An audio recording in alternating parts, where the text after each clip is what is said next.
வணக்கம் நண்பர்களே, இது உங்களது ஸ்ரீ மீனாட்சி ஜோதிடம். நமது பதிவினை தொடர்ந்து பார்த்து வாருங்கள்.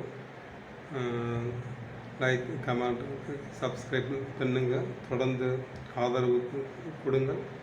ஓகே, இன்றைய பதிவில் நாம் காண இருப்பது ஜோதிடத்தில் ஒவ்வொரு கிரகங்களுக்கும் நீச்ச வீடுகள் என்று கொடுக்கப்பட்டிருக்கிறது. ஜோதிடத்தில் அது ஒவ்வொரு கிரகங்களுக்கும் எந்தெந்த வீடு நீச்ச வீடு என்று இன்றைய பதிவில் நாம் பார்க்கலாம்.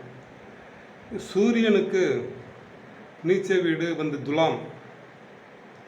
அடுத்ததாக சந்திரனுக்கு நீச்ச வீடு விருச்சகம். சந்திரன் மனோகாரகன், அவர் நீச்சமாகிற வீடு விருச்சகம். அடுத்ததாக செவ்வாய், மங்களகாரகன்.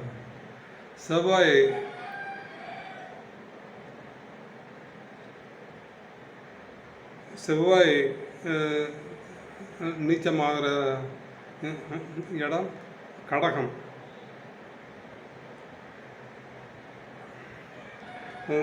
அடுத்ததாக புதன்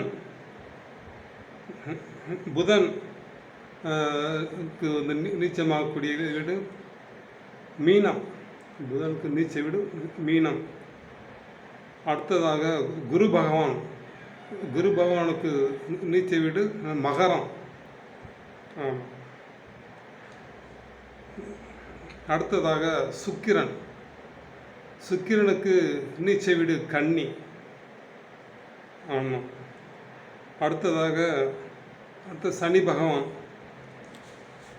சனி பகவானுக்கு நீச்ச வீடு மேசம். அடுத்ததாக ராகுக்கு நீச்ச வீடு விருச்சகம் என்று சொல்லப்பட்டிருக்கிறது.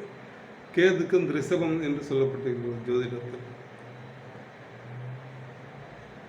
அதாவது உச்ச வீடுகள் என்று சென்ற பதிவில் பார்த்தோம். உச்ச வீட்டிலிருந்து இல்லை 7ஆம் இடம் ஒவ்வொரு கிரகங்களுக்கும் நீச்ச வீடாக ஜோதிடத்தில் சொல்லப்பட்டிருக்கிறது. நண்பர்களே, நீச்ச வீடு என்பது இந்த கிரகங்களின் பலன் சற்று